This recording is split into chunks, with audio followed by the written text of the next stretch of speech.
নমস্কার, মালতিজ healthy food চ্যানেলের নতুন একটি ভিডিওতে আপনাদের সকলকে স্বাগত।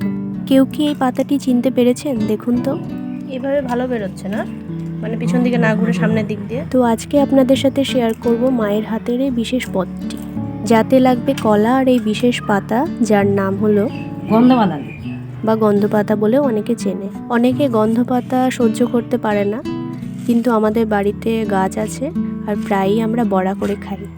কিন্তু মা আজকে এইভাবে করেছিল। মা বলে এই রেসিপিটা নাকি মা দিদার কাছ থেকে শিখেছে। তো পাতার শিরগুলি ছাড়িয়ে নিয়ে কুচি করে কেটে নিতে হবে, আর কলাগুলো ডুমো ডুমো করে কেটে লবণ হলুদ মাখিয়ে রাখতে হবে। মাখিয়ে রেখে পাতাগুলি ধুয়ে নিয়ে লবণ আর লঙ্কা দিয়ে বেটে নিতে হবে।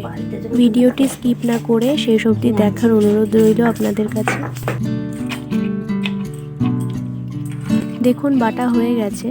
এরপর কড়াইয়ে তেল দিয়ে জিরে ফোড়ন দিয়ে কলাগুলি ভেজে নিতে হবে। যারা গন্ধপাতা অপছন্দ করেন না তাদের আশা করি রেসিপিটি ভালো লাগবে, আর ভালো লাগলে ভিডিওটিতে একটা লাইক, কমেন্ট আর সাবস্ক্রাইব করে পাশে থাকবেন। যখন কিছুটা ভাজা হয়ে আসবে তখন বেটে রাখা গন্ধপাতাটা দিয়ে দিতে হবে। পাতাটা দিয়ে কিছুক্ষণ নাড়িয়ে চাড়িয়ে তারপরে সামান্য জল দিয়ে কলা আর পাতাটা খানিকটা সেদ্ধ করে মাখা মাখা করে নামাতে হবে। বাড়িতে কিন্তু অবশ্যই রেসিপিটা ট্রাই করে দেখবেন, আর কার কার গন্ধপাতা ভালো লাগে কমেন্টে অবশ্যই জানাবেন। দেখুন সেদ্ধ হয়ে এসছে, জলটা কমে এসছে, খানিকটা মাখা মাখা ভাব আছে। এবারে নামিয়ে নিতে হবে। এটা তো খেতে টেস্টি, আমি তো জানি।